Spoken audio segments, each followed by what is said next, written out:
Welcome to y.mgmt equity. So in our last class we have completed shift and demand curve. तो last class में हमने shift and demand curve के बारे में पढ़ा था और आज की क्लास में मैं आपको काइंड्स ऑफ डिमांड्स बताऊंगी कि कितनी तरह के डिमांड होते हैं। तो स्टार्ट करते हैं हम लोग। तो आइए स्टार्ट करते हैं हम लोग। तो यहाँ पर आप लोग देखिए, यहाँ पे मैंने 9 तरह के डिमांड को कोट किया है। तो फर्स्ट हमारा क्या है, प्राइस डिमांड है। सेकेंड है हमारा क्रॉस डिमांड। थर्ड है हमारा इनकम डिमांड। फोर्थ है हमारा जॉइंट डिमांड। फिफ्थ है कॉम्पोजिट डिमांड। सिक्स्थ है डिराइव डिमांड। सेवन्थ है डायरेक्ट डिमांड। एट है हमारा एट्थ क्या है, कॉम्पिटिटिव डिमांड। एंड नाइन्थ है हमारा ऑल्टरनेटिव डिमांड। 9 काइंड्स के हमारे डिमांड होते हैं और यहाँ पे मैं आपको एक एक करके इन सबको एक्सप्लेन करूँगी। तो चलिए हम लोग देखते हैं। तो अगर आप देखिए, फर्स्ट हमारा क्या है, प्राइस डिमांड है। प्राइस डिमांड के केस में क्या होता है कि अगर आप ये देखिए कि price of given commodity and demand for given commodity के बीच का रिलेशनशिप हम लोग यहाँ पर देखते हैं। मतलब यहाँ पर हम लोग क्या देखते हैं, price of the given commodity and demand for the given commodity के बीच का फंक्शनल रिलेशनशिप देखते हैं। अब जैसा कि मैंने आपको लॉ ऑफ डिमांड में बताया था कि हमारा प्राइस एंड क्वांटिटी डिमांडेड के बीच में इन्वर्स रिलेशन होता है, assuming other things remaining as constant. यहाँ पे हम लोग क्या करेंगे, जैसा कि मैंने आपको बताया था कि यहाँ पे अगर हम लोग फंक्शनल रिलेशनशिप देखेंगे डिमांड एंड प्राइस के बीच में, तो यहाँ पे जो अदर थिंग्स होंगे हमारे, मतलब अदर फैक्टर्स जो हमारे डिमांड को अफेक्ट करते हैं, वो सारे फैक्टर्स क्या होंगे, कांस्टेंट होंगे। वो सारे फैक्टर्स क्या होंगे, कांस्टेंट होंगे। Relationship between the price and demand of a commodity other factor remain constant is known as a price demand. देखिए यहाँ पे क्या होते हैं, दूसरे जो भी फैक्टर्स होते हैं वो कांस्टेंट रहते हैं और यहाँ पे हम लोग प्राइस एंड क्वांटिटी डिमांडेड के बीच का रिलेशनशिप हम लोग पढ़ते हैं। Price demand can be shown as demand for the given commodity is equals to functional relationship between price of given commodity. अब देखिए इसको हम लोग लिखते हैं कैसे, इसको हम लोग लिखते हैं ऐसे, D X is equals to F, then उसके बाद ब्रैकेट में पी एक्स। डी एक्स का मतलब क्या होता है, डिमांड फॉर गिवन कमोडिटी की डिमांड लिखते हैं। उसके बाद हम लोग क्या करते हैं, इसको इक्वल टू लगा करके हम लोग फंक्शनल रिलेशनशिप लिखते हैं। एफ एफ जो होता है वो हमारा फंक्शनल रिलेशनशिप को डिनोट करता है। एंड देन उसके बाद हम लोग पी एक्स लिखते हैं, जिसका मतलब क्या होता है, प्राइस ऑफ गिवन कमोडिटी। तो यहाँ पे क्या होता है, यहाँ पे हम लोग स्टडी करते हैं किस चीज़ के बारे में, यहाँ पे स्टडी हम लोग करते हैं demand for the given commodity and price of a given commodity के बीच का रिलेशनशिप को हम लोग स्टडी करते हैं। अब जैसा कि मैंने आपको बताया है कि डिमांड के केस में प्राइस एंड डिमांड के बीच में का जो रिलेशनशिप होता है, वो रिलेशनशिप कैसा होता है, वो इन्वर्स रिलेशनशिप होता है। तो कैसा होता है, इन्वर्स रिलेशनशिप होता है। ठीक है, इसका मतलब ये कि अगर किसी भी केस में अगर कमोडिटी की प्राइस अगर इंक्रीज़ हो रही है तो उस चीज़ की जो डिमांड होगी वो क्या होगी, कम हो जाएगी। और किसी भी केस में अगर कमोडिटी की प्राइस अगर डिक्रीज़ हो रही है तो उस केस में हमारी डिमांड क्या होगी, इंक्रीज़ हो जाएगी।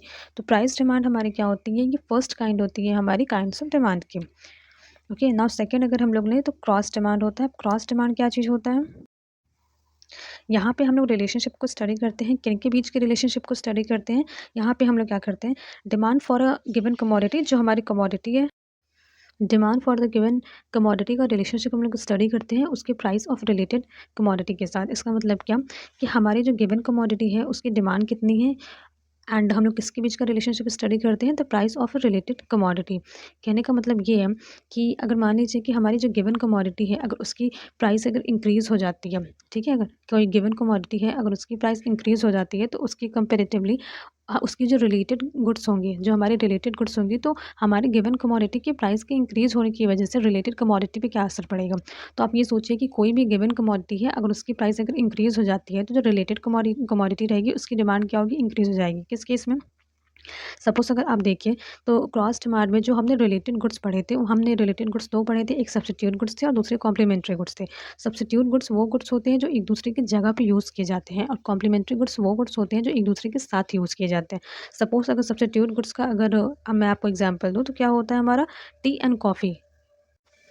सपोज़ यहाँ पे जैसे मैं आपको एग्जांपल दूँ तो यहाँ पे एग्जांपल के तौर पे मैं आपको क्या बताऊँगी, देखिए सब्स्टिट्यूट गुड्स का एग्जांपल क्या होता है, टी एंड कॉफ़ी। तो आप यहाँ पे ये चीज़ समझ सकते हैं कि अगर इन केस किसी केस में अगर टी की प्राइस अगर आपकी इंक्रीज़ हो जाती है, अगर इसकी प्राइस आपकी इंक्रीज़ हो जाती है तो हमारी कॉफ़ी की डिमांड इंक्रीज़ हो जाएगी। मतलब टी के प्राइस की इंक्रीज़ होने की वजह से हमारी कॉफ़ी की डिमांड क्या होगी, इंक्रीज़ हो जाएगी। क्यों, क्योंकि टी की प्राइस जैसे ही आपकी इंक्रीज़ होगी वैसे ही टी की डिमांड कम हो जाएगी और लोग उसके सब्स्टिट्यूट पर स्विच कर जाएंगे, तो यहाँ पर कॉफ़ी की डिमांड इंक्रीज़ हो जाएगी। वैसे ही अगर कॉम्प्लीमेंट्री गुड्स की अगर मैं आपको एग्जाम्पल दूँ तो आप जैसे बाइक एंड पेट्रोल का आप एग्जाम्पल ले सकते हैं, पेन और इंक का एग्जाम्पल आप ले सकते हैं। वो कमोडिटी जिनका यूज़ हम लोग साथ में करते हैं। तो देखिए सपोज़ पेन एंड इंक की अगर हम लोग बात करें, तो अगर इन केस अगर इंक की प्राइस अगर इंक्रीज़ हो जाती है, ठीक है? इनकी प्राइस अगर इंक्रीज़ हो जा रही है, तो इनकी डिमांड तो कम होगी ही होगी, बट इनके प्राइस के इंक्रीज़ होने की वजह से हमारी पेन की भी डिमांड कम हो जाएगी। उसी तरह मैं आपको एक और एग्ज़ाम्पल दूँ, तो बाइक एंड पेट्रोल का अगर हम लोग एग्ज़ाम्पल लें, तो यहाँ पे अगर बाइक की प्राइस अगर इंक्रीज़ हो जाएगी, तो पेट्रोल की डिमांड भी तो हमारी कम हो जाएगी ना। मतलब कि बाइक की अगर प्राइस अगर इंक्रीज़ हो जाती है, तो उससे क्या होगा, उससे बाइक की डिमांड कम हो जाएगी। और क्योंकि बाइक की जब डिमांड कम हो जाएगी, तो लोगों को पेट्रोल की भी ज़रूरत नहीं रहेगी, तो पेट्रोल की भी डिमांड कम हो जाएगी। तो ये क्या होता है कि हमारी जो गिवन कमोडिटी थी वो क्या थी? फर्स्ट केस में हमने टी लिया एंड सेकंड केस में हमने इंक लिया, बट इस गिवन कमोडिटी की प्राइस के इंक्रीज़ या डिक्रीज़ होने की वजह से हमारी जो रिलेटेड कमोडिटी थी, जैसे फर्स्ट केस में हमने कॉफ़ी लिया एंड सेकंड केस में हमने पेन लिया, रिलेटेड कमोडिटी पे उसका असर पड़ता है। ठीक है? तो क्रॉस डिमांड में बेसिकली हम लोग यही चीज़ पढ़ते हैं कि गिवन कमोडिटी की प्राइस में अगर चेंजेस अगर आते हैं, तो उसका क्या असर पड़ता है हमारे रिलेटेड कमोडिटी की डिमांड पे। ऐसे हम लोग इसकी स्टडी करते हैं। अब आप इसका उल्टा भी देख सकते हैं कि अगर सपोज़ कॉफ़ी की अगर मान लीजिए प्राइस अगर इंक्रीज़ हो जा रही है, तो कॉफ़ी की प्राइस अगर इंक्रीज़ होगी, तो यहाँ की टी की डिमांड बढ़ जाएगी सब्स्टिट्यूट गुड के केस में। कैसे? कॉफ़ी की प्राइस अगर इंक्रीज़ होगी, तो कॉफ़ी की डिमांड कम हो जाएगी और लोग क्या करेंगे, उसके सब्स्टिट्यूट पे स्विच कर जाएँगे और सब्स्टिट्यूट पे स्विच करेंगे, तो उसकी वजह से क्या होगा, हमारी टी की डिमांड इंक्रीज़ हो जाएगी। एंड सेकंड केस में अगर आप देखिए, तो हम कॉम्प्लीमेंट्री गुड्स हम लोग ले रहे हैं, तो यहाँ पे अगर मान लीजिए कि बाइक एंड पेट्रोल की अगर हम लोग बात करें, ठीक है? मान लीजिए कि पेट्रोल की अगर प्राइसेस इंक्रीज़ हो जाती हैं, पेट्रोल की प्राइसेस बहुत ज़्यादा है, बहुत हाई है, इंक्रीज़ हो गई है, तो उससे क्या होगा कि कहीं न कहीं कि बाइक की परचेज़िंग में थोड़ी-सी गिरावट तो आएगी। अब बाइक की परचेज़िंग में गिरावट क्यों आएगी? या तो पेट्रोल का प्राइस कम हुआ है, इस वजह से, क्योंकि पेट्रोल एंड बाइक हमारे कॉम्प्लीमेंट्री गुड्स हैं, ये दोनों एक साथ यूज़ किए जाते हैं। ठीक है? तो यहाँ पर आप ये चीज़ देख सकते हैं कि यहाँ पे हमारे गिवन कमोडिटी के कंपैरेटिवली जो हमारा जो रिलेटेड गुड्स था, उसके कमोडिटी के कंपेयर में जो हमारा रिलेटेड कमोडिटी थी, एक दूसरे की प्राइस इंक्रीज़ या डिक्रीज़ होने की वजह से रिलेटेड कमोडिटी पे क्या होता है, असर पड़ता है। तो क्रॉस डिमांड यही हमें बताता है, assuming other thing remain as constant, मतलब यहाँ पे हम लोग इसके बीच का रिलेशनशिप को स्टडी कर रहे हैं, गिवन कमोडिटी की डिमांड की स्टडी कर रहे हैं and the price of a related commodity. ठीक है? अब गिवन कमोडिटी की डिमांड में क्या होगा, अगर प्राइस ऑफ रिलेटेड कमोडिटी मतलब रिलेटेड कमोडिटी की प्राइस इंक्रीज़ और डिक्रीज़ हो रही है, तो प्राइस के इंक्रीज़ या डिक्रीज़ होने की वजह से हमारे गिवन कमोडिटी में क्या असर पड़ रहा है, यहाँ पे हम लोग इस चीज़ के रिलेशनशिप को स्टडी करते हैं, जहाँ पे दूसरे फैक्टर्स जो होते हैं वो क्या होते हैं, कांस्टेंट होते हैं। तो इस केस में क्या होता है कि जो अदर फैक्टर्स होते हैं, जो हमारी क्वांटिटी डिमांडेड को अफ़ेक्ट करते हैं, वो सारे फैक्टर्स क्या होते हैं, कांस्टेंट होते हैं। बस यहाँ पे हम लोग गिवन कमोडिटी की डिमांड में क्या असर पड़ रहा है, जो हमारे रिलेटेड कमोडिटी की जब हमारी प्राइस चेंज होती है, ठीक है? रिलेटेड कमोडिटी की जब भी प्राइस चेंज होती है, तो उसका असर हमारे गिवन कमोडिटी की डिमांड पे किस तरीके से पड़ता है, बस हम लोग ये चीज़ स्टडी करते हैं। इसको आप दोनों तरीके से देख सकते हैं, मतलब जैसे कि यहाँ पे लिखा है कि demand of a given commodity and price of related commodity के बीच के रिलेशनशिप को स्टडी करते हैं। अगर आप यहाँ पे ये देखिए कि गिवन कमोडिटी की भी अगर प्राइस अगर आपकी चेंज होती है ना, तो जो आपकी जो डिमांड होती है रिलेटेड कमोडिटी की, वो भी अफ़ेक्ट करती है। तो ये जो था ये हमारा क्या था, सेकंड था काइंड ऑफ डिमांड। अब थर्ड देखिए, तो थर्ड में क्या है, हमारा इनकम डिमांड है। अब इनकम डिमांड हमारा क्या कहता है, तो यहाँ पे मैंने एक एग्जांपल लिया है, तो यहाँ पे देखिए कि यहाँ पे एग्जाम्पल के केस में अगर देखिए, मतलब ग्राफिकल एग्जाम्पल जो मैंने यहाँ पे लिया है, तो यहाँ पे प्राइस पे मैंने बाइक की प्राइस रखी है एंड क्वांटिटी डिमांडेड पे मैंने पेट्रोल की डिमांड को रखा है। तो आप यहाँ पे देखिए कि जहाँ पे हमारी पी प्राइस है बाइक की, वहाँ पे हमारी पेट्रोल की डिमांड क्या है, ज़्यादा। अब जैसे ही हमारी बाइक की प्राइस इंक्रीज़ होती है, पी से P1 हमारी हो जाती है, अगर आप ये देखिए, जैसे ही प्राइस क्या होती है, पी से P1 हो जाती है, वैसे ही हमारी पेट्रोल की डिमांड क्या होती है, कम हो जाती है। इसका मतलब ये कि आपकी बाइक की प्राइस इंक्रीज़ होने की वजह से आपकी पेट्रोल की डिमांड कम हो गई। तो ये हमारे कौन से गुड्स थे, ये हमारी कॉम्प्लीमेंट्री गुड्स हुए, मतलब बाइक एंड पेट्रोल का जो यूज़ होता है वो एक साथ होता है। अब जैसे ही बाइक की प्राइस आपकी क्या हुई, इंक्रीज़ होती है, मतलब पी से P1 होती है, वैसे ही आपकी क्वांटिटी डिमांड भी क्या होती है, क्यू से Q1 हो जाती है, मतलब कम हो जाती है। ठीक है? तो ये हमारी कॉम्प्लीमेंट्री गुड्स हुए, कॉम्प्लीमेंट्री गुड्स जो कि हमारे रिलेटेड कमोडिटी में आते हैं। नेक्स्ट, तो थर्ड है हमारा इनकम डिमांड। इनकम डिमांड में हम लोग क्या स्टडी करते हैं, कंज्यूमर की इनकम के बारे में स्टडी करते हैं। मतलब ये कि कंज्यूमर की इनकम का हम लोग रिलेशनशिप देखते हैं किसके साथ, quantity demanded of a commodity, मतलब कंज्यूमर की इनकम और quantity demanded of a commodity के बीच का रिलेशनशिप हम लोग देखते हैं इनकम डिमांड में। मतलब ये कि किसी भी कंज्यूमर की अगर इनकम इंक्रीज़ होती है, तो उसकी डिमांड जो होती है वो भी इंक्रीज़ होती है। मतलब कि इनकम की इंक्रीज़ होने के साथ डिमांड इंक्रीज़ होती है।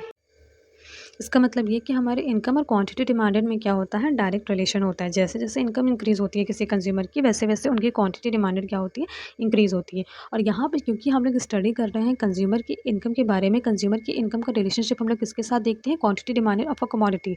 ठीक है? कमोडिटी के डिमांड के साथ हम लोग इसका रिलेशनशिप को हम लोग देखते हैं। इसी वजह से जो दूसरे फैक्टर्स होते हैं जो हमारे डिमांड को अफेक्ट कर सकते हैं, वो सारे फैक्टर्स क्या होते हैं, कॉन्स्टेंट होते हैं।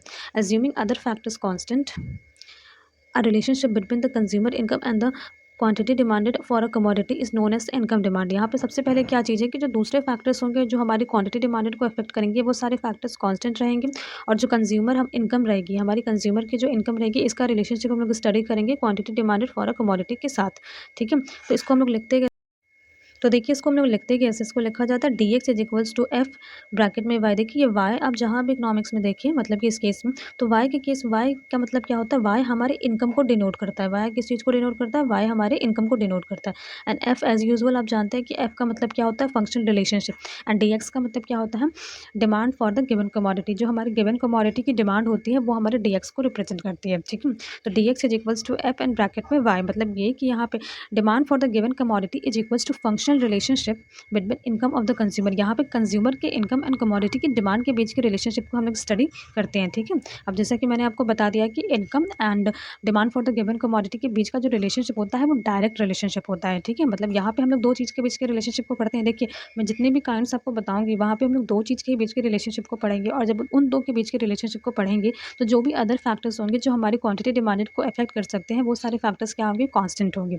ठीक है, फोर्थ देखिए, फोर्थ क्या है हमारा, जॉइंट डिमांड है। अब जॉइंट डिमांड ऐसे गुड्स होते हैं, अब जॉइंट डिमांड ऐसे गुड्स होते हैं जिन गुड्स का यूज़ क्या होता है, साथ में की मतलब कि एक तरीके से आप समझिए कॉम्प्लीमेंट्री गुड्स जो है ना वो हमारे जॉइंट डिमांड में आते हैं। कैसे, जॉइंट डिमांड में वो सारी गुड्स आती हैं जिनका यूज़ हम लोग साथ में करते हैं। जैसे कि एक एग्जांपल अगर मैं आपको दूँ तो जैसे आप चाय बनाते हैं, तो चाय बनाने के लिए आपको मिल्क की ज़रूरत होती है, शुगर की ज़रूरत होती है, वाटर की ज़रूरत होती है, टी लीव्स की ज़रूरत होती है। ठीक है, तो आपको अगर चाय बनाना है मतलब टी अगर आपको बनाना है तो टी बनाने के लिए आपको अलग अलग चीज़ों की डिमांड सेम टाइम पे पड़ेगी। मिल्क की डिमांड होगी, वाटर की डिमांड होगी, टी लीव्स की डिमांड होगी, जिंजर की डिमांड होगी, ठीक है, शुगर की डिमांड होगी। तो इसको हम लोग क्या बोलते हैं, joint demand. When demand for two और मोर गुड अराइज साइमल्टेनियसली।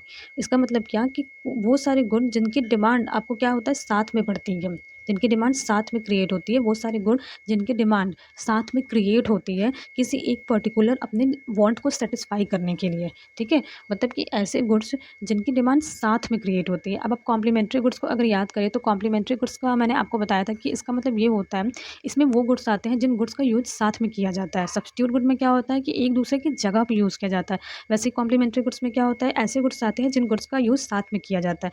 तो एक तरीके से जॉइंट डिमांड आप कॉम्प्लीमेंट्री गुड्स को भी कह सकते हैं, मतलब कि कॉम्प्लीमेंट्री गुड्स आपकी जो डिमांड होती है उसको आप जॉइंट डिमांड कह सकते हैं। ठीक है, क्यों कह सकते हैं, क्योंकि कॉम्प्लीमेंट्री गुड में भी जो दो गुड्स होते हैं उनका यूज़ क्या होता है, साथ में होता है। मतलब ये कि बाइक के बिना पेट्रोल का कोई काम नहीं है, पेट्रोल के बिना बाइक का कोई काम नहीं है। ठीक है, तो यहाँ पे क्या होता है कि when demand for a two और more goods arise simultaneously for satisfying a particular one want of a consumer. Consumer के पर्टिकुलर वांट को सेटिस्फाई करने के लिए, मतलब हमारी वांट एक है कि हमें टी टी चाहिए, हमें चाय चाहिए, लेकिन चाय बनाने के लिए जो आपकी डिमांड क्या होगी, वाटर होगी, मिल्क होगी, शुगर होगी, टी लीव्स होगी, इन सब चीज़ों की आपको ज़रूरत पड़ेगी। ठीक है, जैसे कि मैंने यहाँ पे एग्जांपल लिया है कॉफ़ी प्रिपेयर करने के लिए, तो आप ये चीज़ देखिए कि कॉफ़ी को बनाने के लिए आपको मिल्क की ज़रूरत पड़ेगी, कॉफ़ी बीन्स की ज़रूरत पड़ेगी, शुगर की जॉइंट जो ज़रूरत पड़ेगी। तो ये सब क्या हुई, ये सब आपकी जॉइंट डिमांड हुई। क्यों, क्योंकि आपकी वांट तो कॉफ़ी ही बनाना है, बट कॉफ़ी को बनाने के लिए आपको जितने भी चीज़ों की, जितने भी गुड्स की ज़रूरत पड़ेगी, इन सब गुड्स की ज़रूरत आपको एक साथ पड़ रही है, साइमल्टेनियसली इसकी ज़रूरत आपको पड़ रही है सो दैट कि आप कॉफ़ी प्रिपेयर कर सकें। तो ये सारे जो गुड्स की जो डिमांड हुई इसको हम लोग क्या बोलते हैं, जॉइंट डिमांड। नेक्स्ट है हमारा क्या, नेक्स्ट है हमारा कॉम्पोजिट डिमांड। अब कॉम्पोजिट डिमांड क्या होता है, तो कॉम्पोजिट डिमांड आप ये समझ सकते हैं कि कॉम्पोजिट डिमांड वो डिमांड होती है, वो गुड्स की कमोडिटी की डिमांड होती है जो कमोडिटी हम लोग एक से ज़्यादा यूजेस में यूज़ करते हैं। मतलब कि अगर आप देखिए तो आप मिल्क की यूज़ कितने पर्पज़ के लिए करते हैं, मिल्क की यूज़ आप दूध पीने के लिए यूज़ कर सकते हैं, चाय बनाने के लिए यूज़ कर सकते हैं, कॉफ़ी के लिए यूज़ कर सकते हैं। मिल्क की जो यूजेस है, बहुत सारे यूजेस है, कमोडिटी आपकी एक है। ठीक है, यहाँ पे कमोडिटी क्या है, आपकी एक है, पर यूज़ कितनी हो रही है, वेरियस पर्पज़ में उसको यूज़ कर रहे हैं। ठीक है, तो कॉम्पोजिट डिमांड में वो कमोडिटी आती है जो हम वेरियस पर्पज़ के लिए यूज़ करते हैं। ठीक है, when a commodity can be use for more than one purpose. जब कोई भी कमोडिटी जो होती है एक से ज़्यादा पर्पज़ के लिए यूज़ होती है। ठीक है, आप मिल्क से क्या कर सकते हैं, आप मिल्क से आप टी बना सकते हैं, कॉफ़ी बना सकते हैं, मिल्क को डायरेक्ट आप वो ड्रिंक कर सकते हैं। उसके साथ ही देखिए मिल्क से आप पनीर बना सकते हैं। ठीक है, तो मिल्क हमारी एक कमोडिटी है बट इसके यूजेस जो हैं वो वेरियस यूजेस हैं। तो यहाँ पे क्या होता है, ये हमारा कॉम्पोजिट डिमांड होता है। ठीक है, यहाँ पे जैसे कि मैंने वाटर का एग्जांपल दिया है, तो वाटर का जो वाटर हमारी एक चीज़ है। अब वाटर की यूजेस अलग अलग तरीके से हो सकती है। वाटर बाथिंग में यूज़ हो सकता है, ड्रिंकिंग में यूज़ हो सकता है, कुकिंग में यूज़ हो सकता है, क्लीनिंग में यूज़ हो सकता है। तो कॉम्पोजिट डिमांड क्या होता है, कॉम्पोजिट डिमांड किसी भी कोई भी कमोडिटी, अगर मान लीजिए कि वो एक से ज़्यादा यूजेस में यूज़ उसका किया जाता है, एक से ज़्यादा उसकी यूजेस है किसी भी कमोडिटी की। तो उसकी जो डिमांड को हम लोग क्या बोलते हैं, उसकी डिमांड को हम लोग कॉम्पोजिट डिमांड बोलते हैं। किसी भी कमोडिटी की जो डिमांड है वो एक से ज़्यादा यूजेस में अगर है, तो उसको हम लोग क्या बोलते हैं, कॉम्पोजिट डिमांड कहा कहते हैं। 6th है हमारा डिराइव डिमांड। देखिए डिराइव डिमांड वो डिमांड होती है कि अपने किसी एक वांट को सैटिस्फाई करने के लिए, कहने का मतलब ये है कि हमारी बेसिकली करना हम कुछ बनाना कुछ और चाहते हैं, बट उसकी वजह से, क्योंकि जैसे मान लीजिए कि हम कंस्ट्रक्शन करना चाहते हैं, हम बिल्डिंग बनाना चाहते हैं। अब बिल्डिंग बनाने की वजह से हमारी ईंट की डिमांड क्रिएट होगी, सीमेंट की डिमांड क्रिएट होगी। तो यहाँ पे क्या है कि यहाँ पे हमारी वांट कुछ और है, बस बट उस वांट को फुलफिल करने के लिए हमारे पास कुछ ऐसे सर्टेन गुड्स होते हैं, कुछ ऐसे सर्टेन गुड्स होते हैं जिनकी डिमांड क्रिएट होती है। वांट है आपकी कुछ और, बट इस वांट को फुलफिल करने के लिए, इसको कंप्लीट करने के लिए कुछ ऐसे कमोडिटी होती है जिनकी डिमांड क्रिएट होती है। ठीक है, तो इसको हम लोग क्या बोलते हैं, डिराइव डिमांड।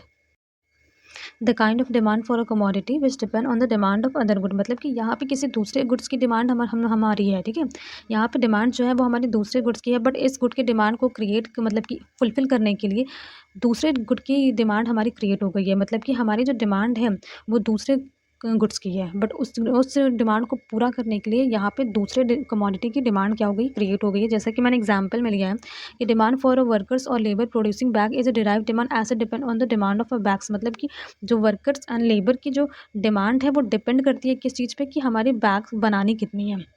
ठीक है, बैग्स की डिमांड कितनी है। अब जितनी डिमांड होगी उसके हिसाब से प्रोडक्शन होगी, उसके हिसाब से अगर प्रोडक्शन होगी तो उसी के हिसाब से हम लोग डिसाइड करेंगे कि वर्कर कितने हैं और हमारे लेबर कितने हैं। तो डिराइव डिमांड क्या होती है, डिराइव डिमांड वो डिमांड होती है जो किसी और कमोडिटी की डिमांड की वजह से किसी दूसरे कमोडिटी की डिमांड जब क्रिएट होती है तो वो हमारी होती है डिराइव डिमांड। ठीक है, तो जैसा कि यहाँ पे एग्जांपल में लिखा है, एक और एग्जांपल है सीमेंट फॉर कंस्ट्रक्शन। देखिए हमें कंस्ट्रक्शन करा के एक घर बनाना है अपना, ठीक है, लेकिन उस घर को बनाने के लिए हमारी डिमांड सीमेंट की क्रिएट हुई, जबकि हमारी डिमांड डायरेक्ट डिमांड हमारी सीमेंट की नहीं थी। हमारी डायरेक्ट डिमांड क्या थी कि हमें घर चाहिए, ठीक है, बट उस घर को बनाने के लिए जो डिमांड क्रिएट हुई वो हमारी सीमेंट की क्रिएट हुई, वो हमारी ब्रिक्स की डिमांड हमारी क्रिएट हुई। तो डिराइव डिमांड वो डिमांड होती है जब दूसरे कमोडिटी की डिमांड क्रिएट हो जाती है, अगर हम लोग किसी और कमोडिटी को डिमांड करते हैं तो ये हमारी क्या होती है, डिराइव डिमांड होती है। नेक्स्ट अगर आप देखिए तो नेक्स्ट हमारा क्या है, डायरेक्ट डिमांड। अब डायरेक्ट डिमांड क्या होता है, देखिए डायरेक्ट डिमांड वो गुड्स होती है, मतलब कि कहने का मतलब उस कमोडिटी की डायरेक्ट डिमांड होती है। जैसे कि मान लीजिए कि मुझे लिखना है तो मुझे पेन की ज़रूरत है, तो यहाँ पे क्या है कि यहाँ जो मेरी पेन की जो डिमांड जो मैंने की ना, ये डायरेक्ट डिमांड है। ये इसकी डिमांड, पेन की डिमांड जो है किसी चीज़ पे भी डिपेंड नहीं है। मुझे लिखना है तो मुझे पेन की ज़रूरत है। तो when a commodity directly satisfy the demand of a consumer, कोई भी कमोडिटी अगर किसी भी कंज्यूमर की डिमांड को डायरेक्टली सेटिस्फाई कर रहा है, मतलब कि उस कमोडिटी की डिमांड किसी और डिमांड से डिराइव नहीं हुई है, वो हमारी जो वांट है उसको हमारी डायरेक्टली वो सेटिस्फाई कर रहा है। तो ऐसे डिमांड को हम लोग क्या बोलते हैं, डायरेक्ट डिमांड कहते हैं। ठीक है, जैसे कि आपको मतलब बुक चाहिए पढ़ने के लिए, तो आपकी बुक जो है वो क्या है, वो डायरेक्ट डिमांड हुई, मतलब कि वो किसी और चीज़ की डिमांड की वजह से क्रिएट नहीं हुई है। वो कमोडिटी डायरेक्टली आपके डिमांड को सेटिस्फाई करती है, कर सकती है आपके डिमांड को सेटिस्फाई।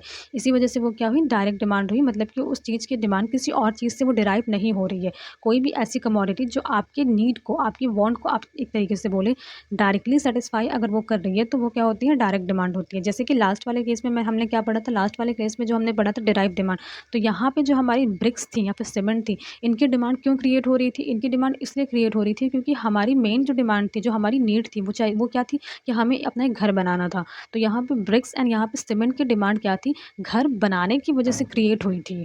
ठीक है, बट यहाँ पे जो क्या है, डायरेक्ट डिमांड के केस में क्या होता है कि हमारी जो डिमांड होती है वो डायरेक्टली रिलेटेड होती है उस कमोडिटी से। उस कमोडिटी की डिमांड किसी और कमोडिटी की डिमांड की वजह से क्रिएट नहीं होती है। ठीक है, तो डायरेक्टली डिमांड क्या, डायरेक्ट डिमांड हमारी क्या होती है, डायरेक्ट डिमांड वो डिमांड होती है जो कंज्यूमर की डिमांड को डायरेक्टली सेटिस्फाई करती है। ठीक है, तो ये हमारी क्या होती है, डायरेक्ट डिमांड होती है। फिर आप 8th पॉइंट पे देखिए तो हमारा कॉम्पिटिटिव डिमांड होती है।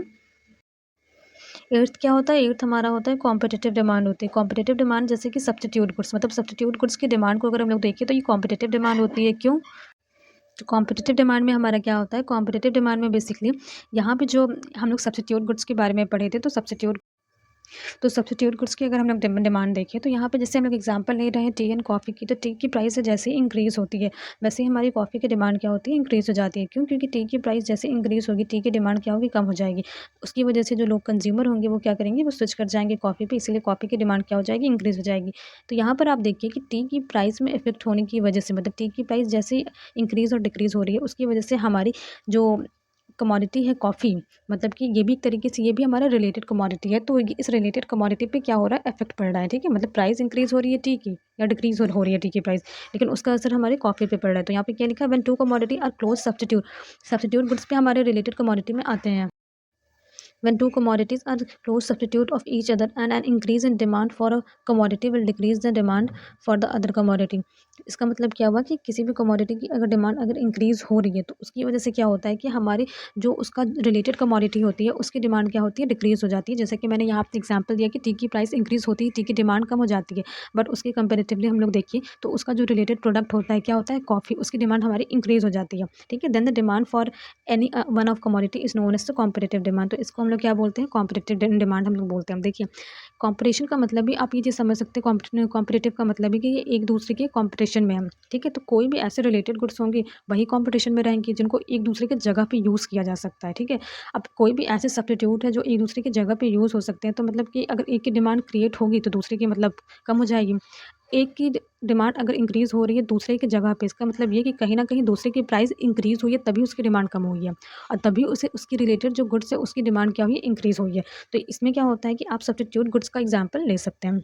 लास्ट पॉइंट अगर आप देखें तो लास्ट पॉइंट क्या है, अल्टरनेटिव डिमांड, ठीक है। अल्टरनेटिव डिमांड क्या होती है, demand for a commodity is known as alternative demand when it can be satisfied by using different alternative। अगर different alternatives को यूज़ करके अगर हम लोग अपने डिमांड को सेटिस्फाई कर सकते हैं, कहने का मतलब ये है कि डिफरेंट, जैसे कि पेन का एग्जांपल मैंने यहाँ पे लिया है, तो आप अगर देखें तो आप सेलो के भी पेन से लिख के अपने वांट को सेटिस्फाई कर सकते हैं, अपने पार्कर के भी पेन से लिख करके, क्योंकि आपका पर्पस क्या है, आपका पर्पस है मेन राइटिंग, आपको एग्जाम देना है, आपको नोट्स बनाने, आपका पर्पस क्या है, नोट्स क्रिएट करना।